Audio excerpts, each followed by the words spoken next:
It's January 9. It seems to me that the most terrible curse in the world is to be born in the Soviet Union. Apart from North Korea, there was no more insane country in the world with an absolutely disenfranchised and impoverished population. But worst of all, if you were born in the Soviet Union, you actually had no chance of avoiding war. The Bolsheviks got into all the conflicts they could reach. They helped Arab countries in several wars against Israel, shed their own and others' blood in Africa and Asia. They crushed the pro-democracy movements in Eastern Europe with tanks. There was no generation born in the Soviet Union that did not fight.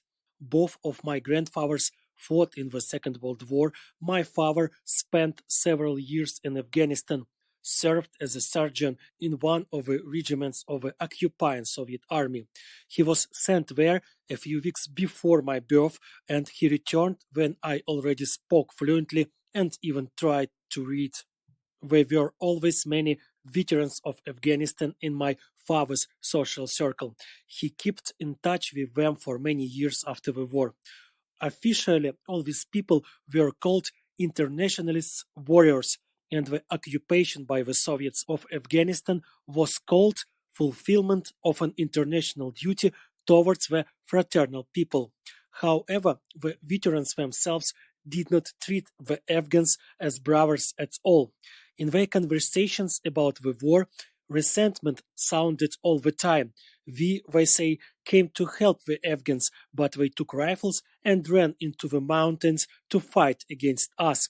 And now Afghan history is repeating itself in Ukraine.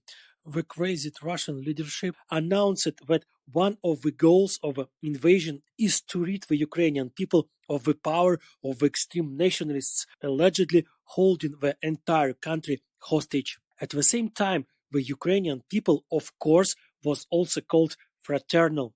Like their Soviet predecessors, today's Russians gerontocrats, under loud slogans of brotherhood and help, want to discuss their desire to seize a foreign country and destroy a foreign people. It took my father half of his life, which included the collapse of the Soviet Union, the exposure of the lies of the Bolsheviks, the abolition of censorship, and finally the Russian invasion of Ukrainian Crimea in 2014, to understand and admit to himself that he was not an internationalist warrior, but officer in the occupying army, the army that completely shamelessly invaded a foreign country, rampaged there for 10 years, killed at least 1 million people, and returned home empty-handed. Surprisingly, some soldiers of the Russian army still believe that they invaded Ukraine to save someone here, and they are not at all embraced by the fact that Ukrainians do not want to be saved at all. The occupiers believe that they are here fulfilling an international duty to save the fraternal people, and the opinion of these people itself is not at all necessary to be taken into account.